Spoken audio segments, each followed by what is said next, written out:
de nous donner le souvenir qui parfume votre choix. Et ce matin, alors qu'il est 7 heures, entamé, Monsieur Essonoji Saint-Pierre est déjà positionné. C'est un homme de cœur, il est présent et fidèle. Bonjour à vous Yaoundé, c'est à vous Ghislain, c'est à vous Yaoundé. Bonjour Douala, bonjour à vous Aimé, bonjour Patricia, je vous accueille naturellement le cœur enflammé de joie comme d'habitude, vous mais également les millions de téléspectateurs de Canal 2 International, ceux du Cameroun et du monde entier, j'aime à le dire, qui sont tous chargés fort d'informations. Bienvenue donc à la revue de presse sur Canal Matin et donc sur Canal 2 International. On va commencer ce matin par du sport et du football avec un souvenir qui comble naturellement le cœur de tous les Camerounais. C'était il y a 30 ans et nous étions au stade San Siro du côté de Milan en Italie. Lors de l'ouverture de la Coupe du Monde de 1990, eh bien, cette année-là, le match d'ouverture opposait le Cameroun à l'Argentine. Match comptant donc pour l'ouverture de cette compétition planétaire. Le poussé Cameroun devait affronter Maradona et l'Argentine, champion du monde en titre. Mais c'était sans compter avec les Lions indomptables du Cameroun. Parmi eux, François Omambié, qui inscriva l'unique but de la rencontre, un but anthologique. L'essentiel en kiosque ce matin s'en souvient comme si c'était hier. Le Cameroun rentrait ainsi dans l'histoire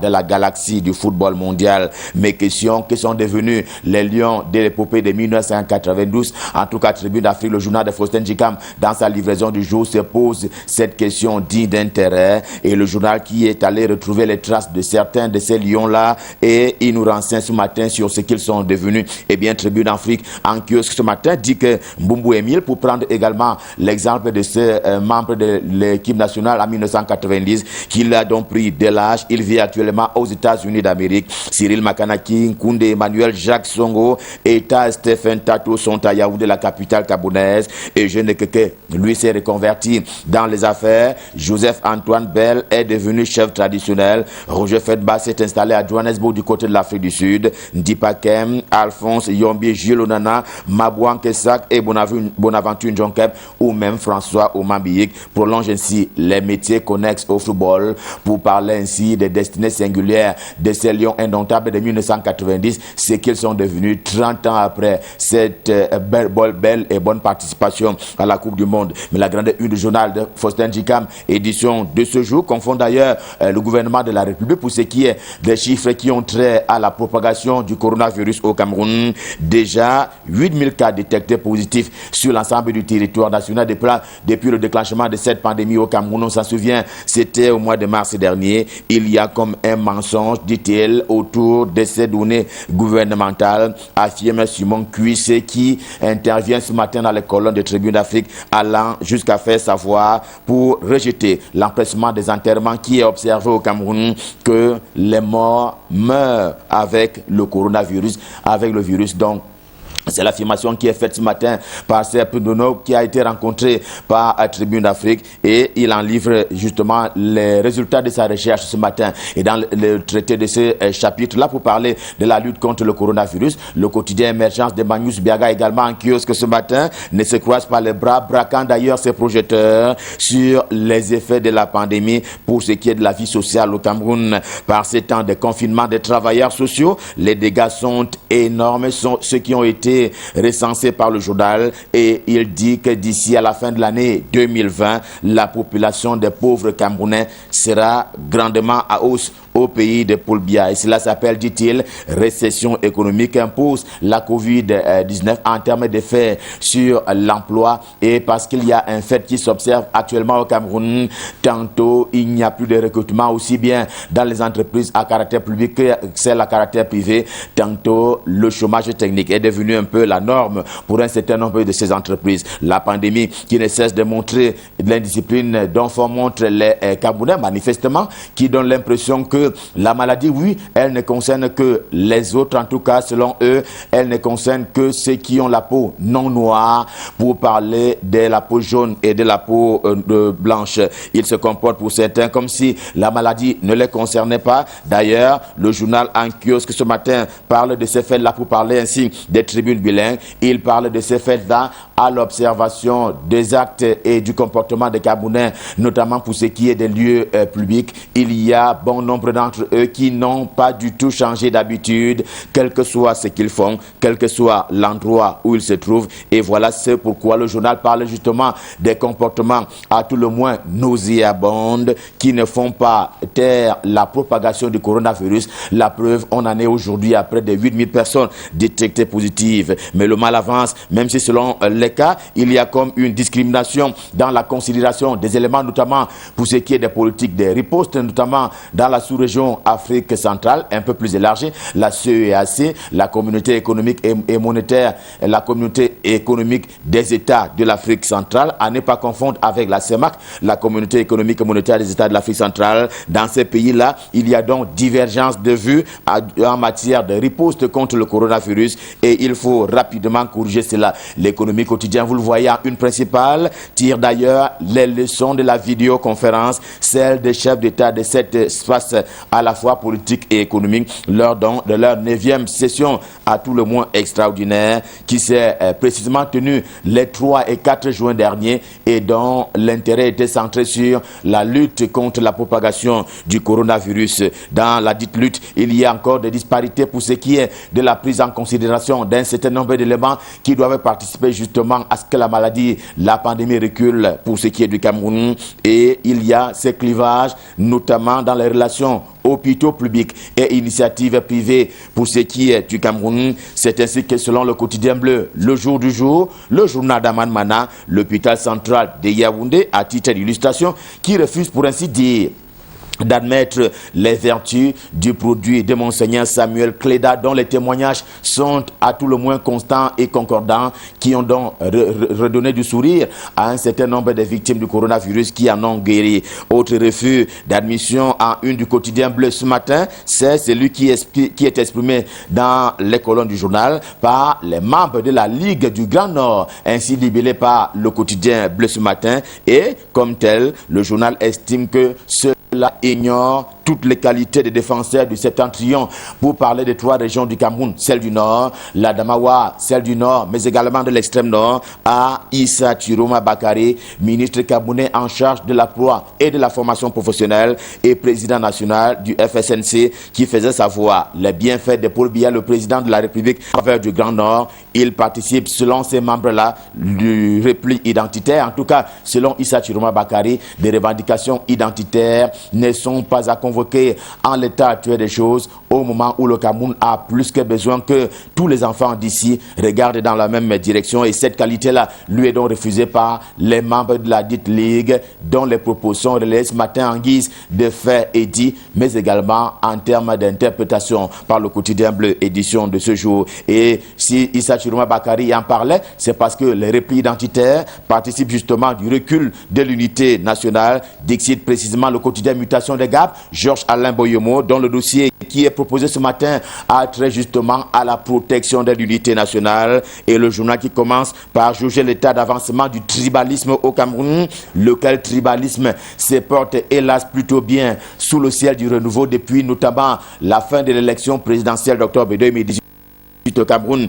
Et d'après le journal, des textes de loi ont prévu la répression, mais une répression pénale des actes de tribalisme qui ont surtout fait leur lit dans les réseaux sociaux au Cameroun. Et voilà ce qui est imploré ce matin par le quotidien Mutation, selon qui le vivre ensemble est un excellent devoir pour tous les Camerounais, pour tous les fils de ce territoire. Reste à travailler l'intégration nationale et la prise en compte des couches les plus défavorisées qui ne sont pas encore suffisamment intégrés dans les politiques publiques gouvernementales. C'est ainsi le cas des relais publics et politiques pour parler ainsi de la jeunesse camerounaise qui constitue l'essentiel de la population. On parle à peu près de 50% pour parler ainsi de la moitié de la population camerounaise qui est constituée des jeunes. Et pour parler ainsi des jeunes, les news en kiosque ce matin ne provoquent personne lorsqu'il met sur la table l'action civique du ministre de la Jeunesse et de l'Éducation civique pour ce qui est de la confiance qui est faite aux jeunes par le président de la République. Tenez, la modification budgétaire dont on sait qu'elle vient d'avoir lieu au Cameroun, pour parler de ce collectif budgétaire, ne concerne pas le plan triennal jeune, lequel lance à terme 1 500 000 jeunes qui devraient bénéficier de l'attention du gouvernement la République, on le dit avec Mounouna Fousso, eh bien, Paul Biya fait confiance à la jeunesse camerounaise. Le Point Hebdo, également en kiosque ce matin, déclare pour sa part increvable Gaston Elundou Essomba, c'est le ministre camerounais en charge de l'eau et de l'énergie contre vents et marées qui tient son cahier de charges selon le journal Le Point Hebdo. Mais il fait un gouvernement qui est quelque peu mal perçu par Europe+, le journal de MMM. Michel Ouazizi, du nom de ce confrère qui a mystérieusement disparu il y a quelque temps maintenant. Il y a des mensonges qui ont été établis ici et là. La nuit passée, rappelle encore le journal, 9 mois dans un cachot du désespoir qui lui a finalement enlevé la vie. Pourquoi tant de temps en cellule et sans jugement, se demande justement Europe ce matin, au lieu de quoi le gouvernement se cantonne sur une enquête qui a été promise par le président de la République et avec l'onction de l'ambassadeur de France au Cameroun. Info Matin, le journal des Dieudonné, un 20, quant à lui, est solidaire de l'ancien recteur de l'université de Douala, la capitale économique du Cameroun, et précédemment président de la commission de promotion de la bonne gouvernance, sauf qu'aujourd'hui, il a, lui, Dieudonné Oyono, des ennuis judiciaires. Et la justice qui lui demande justement de rendre compte des faits de coaction, des détournements de fonds publics. Il était à la barre, nous informe Info Plus dans sa livraison du jour. Et c'est là pour prendre à contre-pied un témoin qui était au tribunal pour apporter des preuves à charge contre Dieudonné Oyono,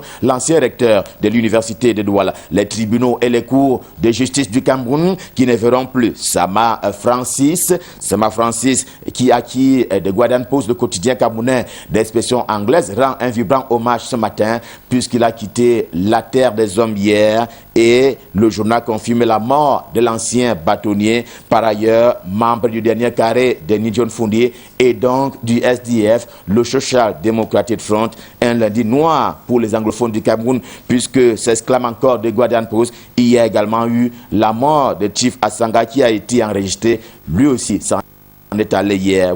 Un double hommage à titre posthume, hélas, qui est rendu ce matin à ces deux grandes figures à la fois du monde politique et des affaires au Cameroun. Le quotidien des Guardian Post, édition de ce jour. Gloire à Dieu, lui, il a guéri pour parler de Marcel Nian Djifendi, c'est le président de la Chambre haute du Parlement camerounais, et sous la conduite de Paul Ngouaré-Kindi, dans le journal Réalité, édition de ce jour, il est question de dire que le président du Sénat est rentré à la maison le week-end dernier, cela dans la perspective de la session parlementaire dont on sait qu'elle s'ouvre demain, aussi bien à l'Assemblée nationale qu'au Sénat, abat ainsi les réseaux sociaux et leurs rumeurs. Et puis, les préparatifs vont bon train, c'est la deuxième une de Réalité ce matin. Les préparatifs vont bon train, ceux des obsèques du patriarche Fotso Victor. Convergence de vues du côté de Banjoun, dans le Konki, région de l'Ouest du Cameroun, pour ce qui est de l'inhumation du patriarche Fotso Victor, qui est ainsi prévu pour le 20 juin prochain. Écrit justement Réalité de Paul Ngouaré-Kindi en kiosque ce matin. Divergence de vues, au contraire, dans le département de la Léquié, région du centre Cameroun, le journal de Jean-François Chanon, pour parler du quotidien Le Messager, étale encore la guerre des chefs qui sévit en ce moment dans ce département, le département de la Léquié, entre Benoît Ndong-Soubet, Henri Ebaïssi et Célestin Bédjigui.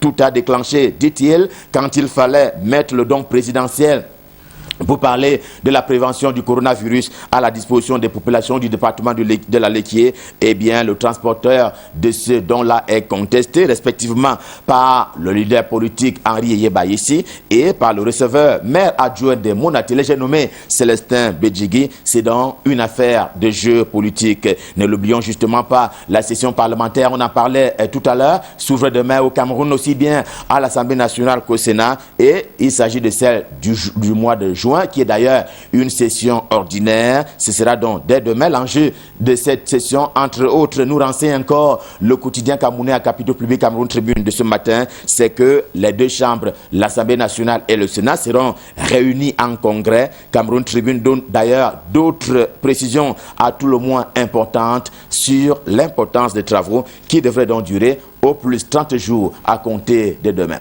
Revue de presse, édition de ce mardi, Stop F1, le cœur enflammé de joie, nous vous avons servi. Infiniment merci de nous avoir suivis. On prend rendez-vous pour la prochaine édition demain, quand il sera à 7 h. Pour le moment, je vous invite à repartir du côté de Douala pour retrouver l'audio de choc.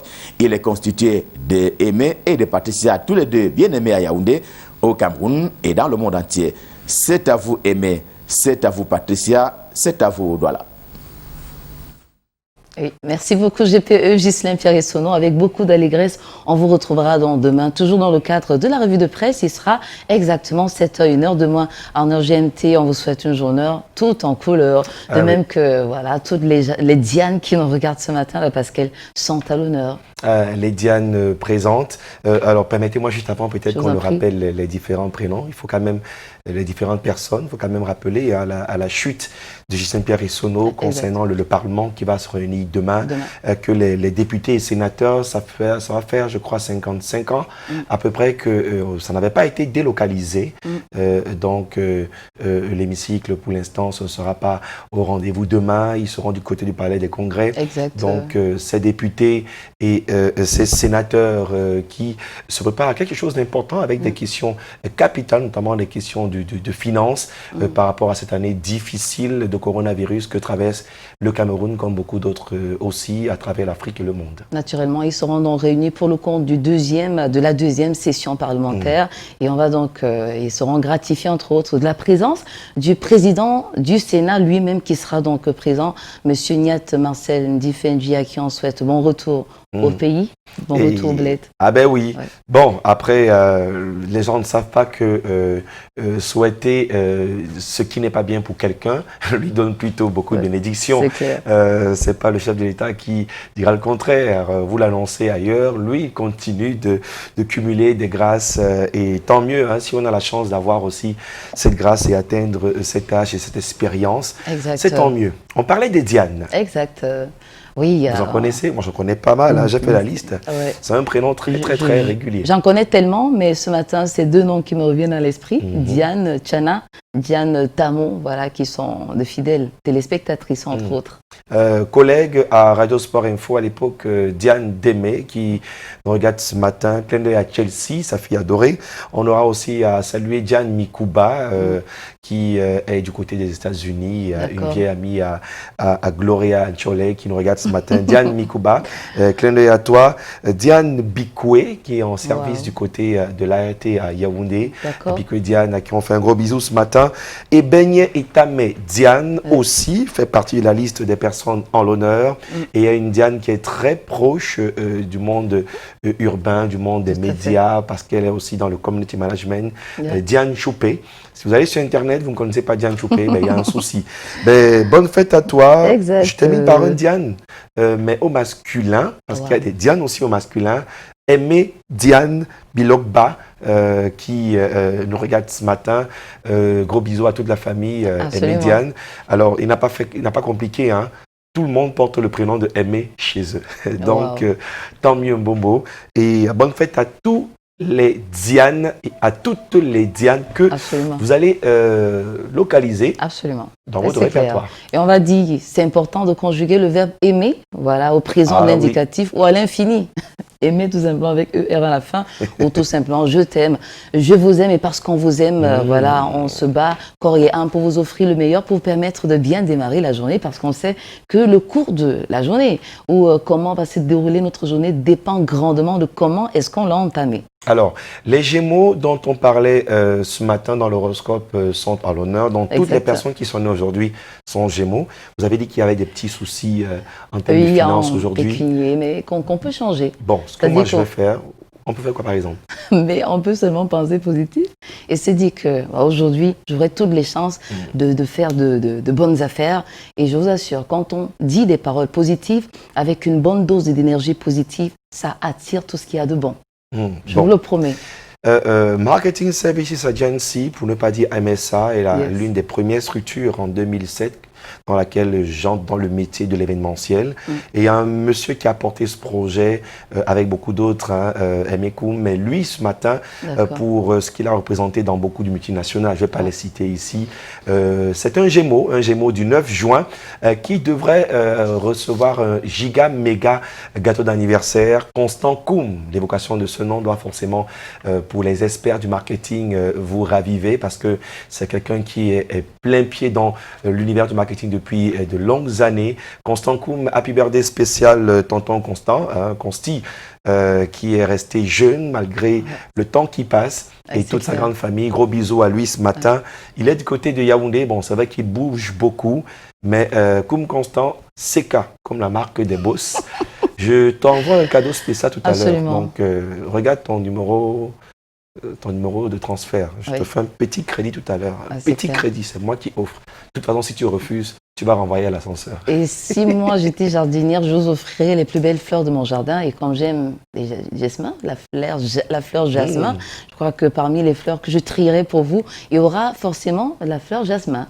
Parce que ça a l'art d'être assez singulier au niveau de son parfum, de sa senteur naturelle. Et je crois qu'il faut, les petits plaisirs font les plus grands bonheurs. Voilà.